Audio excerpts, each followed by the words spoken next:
À chaque Coupe du Monde, il y a eu un record si impressionnant que, jusqu'à aujourd'hui, il n'a jamais été battu. Le plus jeune joueur a marqué un but, le plus grand nombre de dribbles lors d'une seule Coupe du Monde et bien plus encore. Alors dans cette vidéo, nous allons découvrir 23 records. Un record pour chaque édition de la Coupe du Monde qui tient toujours, en commençant par la toute première Coupe du Monde. Et cette année-là, un homme appelé Alberto Suppici a établi le record du plus jeune entraîneur à avoir jamais remporté le titre. Il a mené l'Uruguay au trophée à seulement 31 ans. Mais les records ne font que devenir plus fous à partir d'ici, du joueur comme le plus de dribbles lors d'une seule Coupe du Monde, à la pire campagne d'un champion en titre jusqu'à 2026. Maintenant, le tournoi suivant a eu un record différent, la Coupe du Monde la plus ignorée de l'histoire. Le tournoi s'est déroulé en Italie et a enregistré une affluence moyenne de seulement 21 000 spectateurs par match. Lors de la demi-finale entre l'Allemagne et la Tchécoslovaquie, il n'y avait que 15 000 spectateurs dans les tribunes. Regardez à quel point c'était vide sur cette photo. Moins de monde que pour un match de deuxième division aujourd'hui. Maintenant, 4 ans plus tard, c'est l'entraîneur de l'Italie qui a battu un record. Le plus grand nombre de titres consécutifs pour un entraîneur. L'Italie avait déjà remporté le trophée une fois, puis l'a encore gagné 4 ans plus tard. Cela fait de Vittorio Pozzo le seul entraîneur de l'histoire à soulever le trophée 2 fois de suite.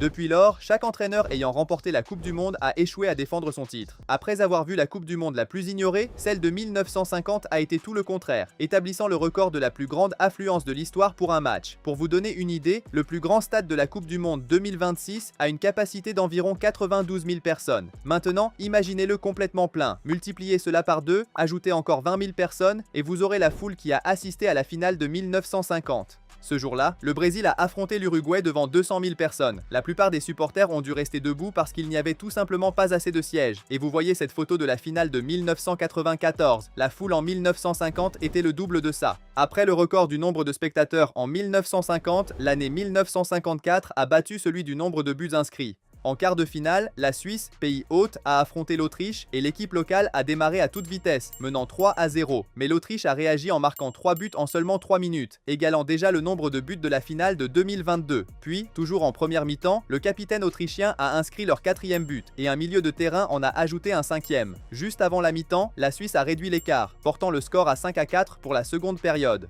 Si le match s'était arrêté là, il ferait déjà partie des rencontres avec le plus de buts de l'histoire. Mais en seconde période, l'Autriche a encore marqué, la Suisse a répliqué avec un autre but et l'Autriche a fini par planter le dernier clou dans le cercueil. 7 buts pour l'Autriche et 5 pour la Suisse, ce qui fait 12 buts marqués. Pour que ce record soit égalé, une équipe devrait en battre une autre 12-0, ou même faire un match nul 6 partout. Imaginez un peu ça. Et nous avons encore plein d'autres records avant d'arriver en 2026. Maintenant, le record qui a été battu lors de la Coupe du Monde suivante est encore plus impossible à dépasser. Le plus jeune joueur de l'histoire a marqué un but. En quart de finale, le Brésil a affronté le pays de Galles, et l'équipe brésilienne n'arrivait pas à percer la défense galloise. Jusqu'à ce que, en seconde période, Pelé contrôle le ballon, dribble et décoche une frappe en plein dans la lucarne. Grâce à cela, il est devenu le plus jeune joueur à faire trembler les filets, à seulement 17 ans et 8 mois. À cet âge, la plupart des joueurs sont encore dans les centres de formation. Pourtant, lors de la Coupe du Monde suivante, Pelé s'est blessé au début du tournoi. C'est donc le joueur Garrincha qui a crevé l'écran, terminant la Coupe du Monde avec 4 buts inscrits. Ce qui a suffi à le placer parmi les meilleurs buteurs du tournoi, aux côtés de 5 autres joueurs qui ont partagé le soulier d'or avec lui, établissant le record du meilleur buteur de la Coupe du Monde avec le plus petit nombre de buts de l'histoire. En guise de comparaison, c'est le même nombre de buts que Giroud a marqué en 2022. La seule façon de battre ce record serait que, lors d'une Coupe du Monde entière, personne ne marque plus de 3 buts. Mais ces totaux de buts étaient si bas que dès le tournoi suivant, un joueur a marqué 3 fois rien que la finale, battant le record du plus grand nombre de buts inscrits en finale par un joueur vainqueur. En 1966, l'Angleterre et l'Allemagne sont entrés sur le terrain pour la grande finale, et l'Allemagne a frappé la première. Ensuite, le numéro 10 de l'Angleterre a surgi et a égalisé d'un coup de tête, son premier but du match. Puis, en seconde période, les deux équipes ont marqué à nouveau, envoyant le match en prolongation. Et c'est là que l'attaquant de l'Angleterre s'est encore illustré. Il a inscrit son 2e but, bien aidé par l'arbitre, et avant la fin de la rencontre, il en a ajouté un autre. Grâce à cela, Geoff Hurst est devenu le seul joueur de l'histoire à remporter la Coupe du Monde en inscrivant un triplé en finale. Mbappé est passé tout près d'égaler ce record, mais il a terminé à la 2e place. Maintenant, voici un autre record qui a failli être battu, mais qui tient toujours. Le seul joueur à avoir marqué dans absolument tous les matchs jusqu'à la finale. En 2022, Messi a failli égaler ce record, mais il n'a pas réussi à marquer lors d'un match, contre la Pologne. Pendant ce temps, en 1970, le Brésil a lancé sa Coupe du Monde contre la Tchécoslovaquie, et l'attaquant Jairzinho a marqué 2 fois. Ensuite, il a a inscrit le but de la victoire contre l'Angleterre et a encore trouvé le chemin des filets contre la Roumanie. Après cela, la phase à élimination directe a commencé avec les quarts de finale, où il a marqué contre le Pérou, puis il a ajouté un autre but en demi-finale. Maintenant, il ne restait plus qu'un match, la finale contre l'Italie. Mais c'était un match beaucoup plus difficile, jusqu'à ce que, à la 71e minute, Pelé lui glisse le ballon à la perfection. Searching for Pelé. Jorginho! It's 2 goals in quick succession! Grâce à cela, Jairzinho a battu le record. Et maintenant que la Coupe du Monde compte 8 matchs, c'est encore plus impossible qu'il soit un jour dépassé. Puis, lors de la Coupe du Monde suivante, le Brésil a été éliminé par les Pays-Bas. Et ce sont les Néerlandais qui ont établi un record en atteignant la finale. C'était les Pays-Bas contre l'Allemagne pour le titre. Et lorsque l'arbitre a sifflé le coup d'envoi, les Pays-Bas ont gardé la possession du ballon. Jusqu'à ce que, après seulement 50 secondes, Cruyff soit mis à terre dans la surface de réparation. Quelques secondes plus tard, leur tireur de pénalty s'est avancé et l'a mis au fond, ce qui en fait le but le plus rapide de l'histoire en finale de Coupe du Monde, 90 secondes. Pour vous donner une idée, les Pays-Bas ont marqué avant même que l'Allemagne ne touche son premier ballon. Maintenant, 4 ans plus tard, les Pays-Bas ont atteint la finale une nouvelle fois. Et cette fois, ils ont perdu contre l'Argentine, établissant un record qu'ils veulent juste oublier. Le record du plus grand nombre de finales consécutives perdues. Lors de la Coupe du Monde précédente, ils avaient subi une défaite après un retour d'Allemagne. Puis, en 1978 contre l'Argentine, ils ont encaissé 2 buts en prolongation, terminant le match à 3-1. Imaginez un peu la frustration. Maintenant, on avance dans le temps et on arrive en 1982. Et alors que Pelé était devenu auparavant le plus jeune joueur à marqueur, cette Coupe du Monde a vu un joueur devenir le plus jeune de l'histoire à fouler la pelouse. Lors de la première journée de la phase de groupe, l'Irlande du Nord a affronté la Yougoslavie. Et dans le 11 de départ de l'Irlande du Nord, il y avait un joueur nommé Norman Whiteside, qui est entré sur le terrain à seulement 17 ans et 1 mois, battant le record de Pelé de 6 mois. Il était si jeune qu'il n'avait joué que 2 matchs avec son club avant de disputer la Coupe du Monde. Ensuite, en jouant à la fois comme attaquant et milieu de terrain, il a débuté chaque match du tournoi. La seule chose qui lui a manqué, c'est une contribution sur un but. Pour battre son record, un joueur devrait participer à un match de Coupe du Monde à moins de 17 ans. C'est alors que la Coupe du Monde suivante a vu un joueur battre un record que même Messi n'a pas dépassé. Le record du plus grand nombre de dribbles réussis en une seule édition. Lors de ce tournoi, Diego Maradona a porté le football à un autre niveau. Dès le match d'ouverture contre la Corée du Sud, il a complété 7 dribbles réussis. Au match suivant contre l'Italie, il en a ajouté 7 autres. Et contre la Bulgarie, 9 dribbles. Il était un cauchemar pour les défenseurs. Et ce n'était que le début. En 8e de finale contre l'Uruguay, il a enregistré 10 dribbles. Et contre l'Angleterre, il a fait ça. And past another, and Maradona goes on and scores one of the greatest goals the World Cup has ever seen.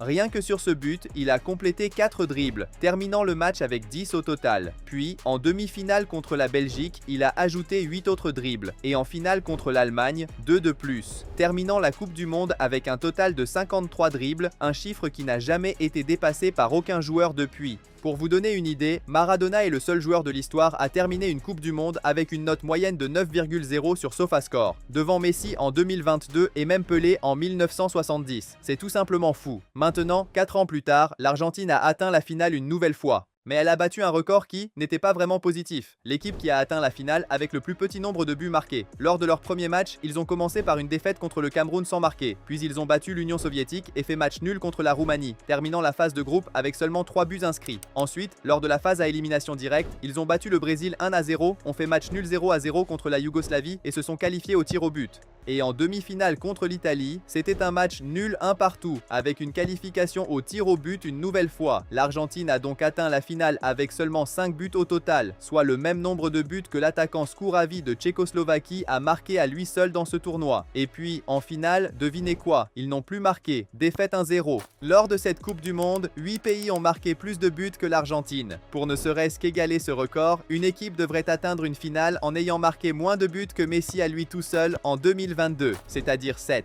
Maintenant, le record qui a été établi 4 ans plus tard ne sera jamais battu non plus. Le joueur le plus âgé de l'histoire a marqué. En 1994, la Russie et le Cameroun s'affrontaient et le match est allé à la mi-temps sur un score de 3-0 pour la Russie. L'entraîneur du Cameroun a donc décidé de faire entrer sur le terrain un attaquant de la quarantaine nommé Roger Mila. Puis, en 1 minute seulement, le ballon est arrivé sur lui, il s'est battu avec le défenseur et a expédié le ballon dans la lucarne. Marquer un but en Coupe du Monde à 42 ans, un record littéralement impossible à battre. Pourtant, 4 ans plus tard, un autre joueur a marqué l'histoire en raison de son âge, devenant le plus jeune joueur de l'histoire à remporter le prix du meilleur joueur. En 1998, le Brésil avait Ronaldo, le R9, qui a dominé le tournoi. Un but et une passe décisive contre le Maroc, 2 buts contre le Chili, 2 passes décisives en quart de finale contre le Danemark et en demi-finale contre les Pays-Bas, il a encore répondu présent. This semi-final, this is Rivaldo. Looks for Ronaldo! Perfect start! À ce stade, cela faisait déjà 7 contributions à des buts en 6 matchs, et le vote pour le prix du meilleur joueur a eu lieu avant même la fin de la finale. Ainsi, à seulement 21 ans, Ronaldo a été désigné meilleur joueur du tournoi. C'est tellement remarquable quand on sait que l'âge moyen des autres vainqueurs du prix du meilleur joueur de la Coupe du Monde est d'environ 29 ans. Ronaldo l'a gagné à 21 ans. Malgré tout, le champion cette année-là a fini par être la France. C'est justement parce que la France a gagné qu'elle a battu un record embarrassant 4 ans plus tard, la pire campagne de l'histoire pour un champion en titre. En 2002, la France était considérée comme la plus grande favorite pour remporter le tournoi, mais quelques jours seulement avant, Zidane a été blessé à la cuisse, et le problème était que toute l'équipe était construite autour de lui. Sans leur numéro 10, la France a donc été un désastre. Ils ont perdu contre le Sénégal, ont fait match nul 0-0 avec l'Uruguay, et lors du dernier match, Zidane est revenu en portant une protection sur sa cuisse blessée, mais même ainsi, ils ont perdu 2-0. À ce moment-là, les champions du monde en titre ont été éliminés avec un match nul, 2 défaites et pas un seul but marqué. Avec la Chine et l'Arabie Saoudite, la France était l'une des 3 seules équipes à ne pas avoir marqué de but. Il est difficile d'imaginer un champion en titre faire une pire campagne que celle-là. Finalement, cette Coupe du Monde a été remportée par le Brésil, qui a gagné ses 7 matchs consécutifs. Une campagne incroyable. Et cela a conduit le Brésil à battre un record lors de la Coupe du Monde suivante. 4 ans plus tard, le Brésil est arrivé en tant que favori et a commencé le tournoi par une victoire 1-0 contre la Croatie. En ajoutant ses matchs du tournoi précédent, cela faisait 8 victoires consécutives en Coupe du Monde. Est ensuite venue une victoire 2-0 contre l'Australie, une victoire 4-1 contre le Japon et une victoire 3-0 contre le Ghana. Avec ces résultats, le Brésil a établi un record dont aucun pays ne s'est jamais approché, 11 victoires consécutives en Coupe du Monde. Après une défaite en finale en 1998, le match suivant que le Brésil n'a pas gagné était en quart de finale en 2006. Pour mettre cela en perspective, la seule façon de battre ce record serait qu'une équipe gagne chaque match de la Coupe du Monde 2026 sans aller au tir au but, puis gagne également tous les matchs de la phase de groupe lors du tournoi suivant. Voilà à quel point il est difficile de retirer ce record au Brésil. Maintenant, 4 ans plus tard, le record ne portait pas sur les buts mais sur les cartons, car 2010 a connu la finale avec le plus de cartons jaunes de l'histoire, littéralement la finale la plus violente. Cette année-là, l'Espagne et les Pays-Bas sont entrés sur le terrain pour remporter leur tout premier titre de Coupe du Monde. Mais les Néerlandais ont décidé qu'ils allaient jouer dur. Après seulement 50 secondes, Busquets a subi un coup de pied dans le genou par derrière. Ensuite, les Pays-Bas ont continué à commettre de petites fautes jusqu'à la 14e minute. Le capitaine de l'Espagne, Puyol, a décidé qu'il ne pouvait pas laisser passer ça, il est intervenu par derrière et a écopé d'un carton lui aussi. Puis, à la 22e minute, Iniesta a subi un autre tacle appuyé par derrière, et Sergio Ramos a répliqué avec un tacle glissé. Et juste au moment où il semblait que les choses ne pouvaient pas empirer, Then Xabi Alonso just put it through to Xavi. There'll be another free kick. There could yet be another card. ça se transformait en un match de catch. En seconde période, Van Bronckhorst a percuté Sergio Ramos, et peu de temps après, Villa's injured, so play I think is going to be stopped. 10 minutes plus tard, l'Espagnol Capdevila a renversé un joueur néerlandais par derrière et a reçu un carton jaune. Puis, toujours dans le temps réglementaire, Robben a été averti pour avoir discuté avec l'arbitre. Le match est donc allé jusqu'aux prolongations où Heitinga a retenu Iniesta, a reçu son deuxième carton jaune et a été expulsé. Mais ce n'était pas encore fini. Van der Wiel a fait une faute sur Iniesta et a été averti, et Matthijssen a pris un jaune pour avoir discuté avec l'arbitre. Iniesta lui-même a reçu un carton jaune pour avoir enlevé son maillot après avoir marqué. Et juste avant la fin, Xavi a pris un carton jaune pour avoir gagné du temps. Le match s'est donc terminé avec un record de 14 cartons jaunes, le plus grand nombre de l'histoire dans une finale de Coupe du Monde. À titre de comparaison, seuls 3 matchs dans l'histoire de la Coupe du Monde ont eu plus de cartons jaunes que cela. Mais si 2010 nous a donné la finale la plus violente, 2014 nous a donné le match le plus humiliant. Welcome to the World Cup semi-final of 2014. Quand Müller a ouvert le score à la 11e minute, cela semblait être un but comme un autre. Mais à partir de la 23e minute, ce match est entré dans l'histoire. Klose a marqué, puis Kroos a marqué. Une minute plus tard, Kroos a encore marqué, et Khedira en a ajouté un autre. En l'espace de seulement de 6 minutes, l'Allemagne a marqué 4 buts, établissant le record des 4 buts consécutifs les plus rapides de l'histoire. Nous parlons d'un record pour chaque Coupe du Monde, mais Kroos a également établi un record en marquant les 2 buts consécutifs les plus rapides de l'histoire, trouvant le chemin des filets 2 fois en seulement 69 secondes. Ensuite, en seconde période, le Brésil en a encaissé 2 de plus et n'a réussi à marquer qu'un but de consolation en fin de match, 7-1.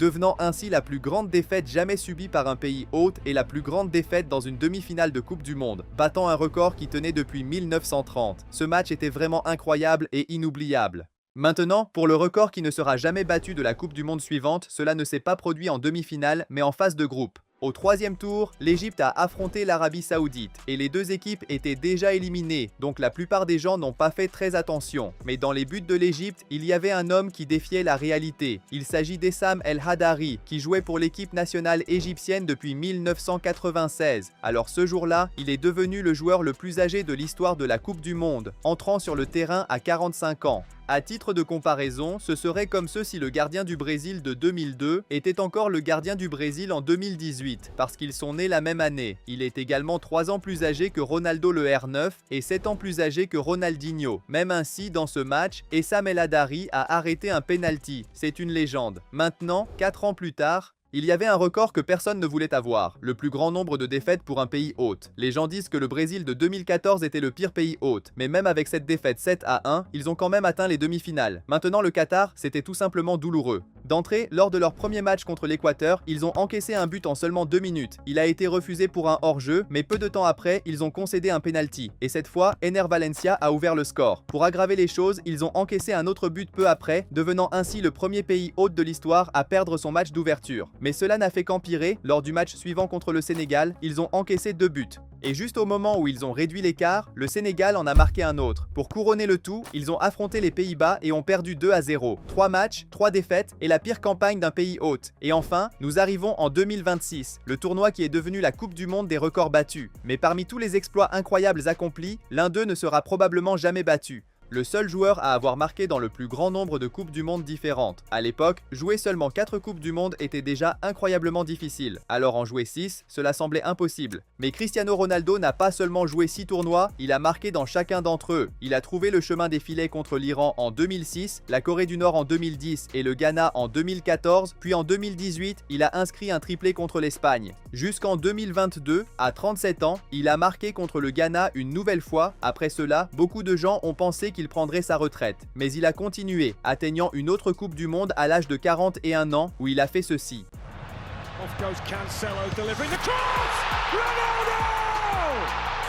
La seule façon pour que son record soit un dia égalé serait que Mbappé continue de marquer jusqu'à la Coupe du Monde 2038. Alors le record de Ronaldo va tenir pendant très longtemps, tout comme tous les exploits incroyables que nous avons vus dans cette liste. Alors, que pensez-vous de cette vidéo? N'oubliez pas de jeter un coup d'œil à OSM et si vous avez aimé cette vidéo, je pense que vous allez aussi aimer celle-là. Merci d'avoir regardé et salut!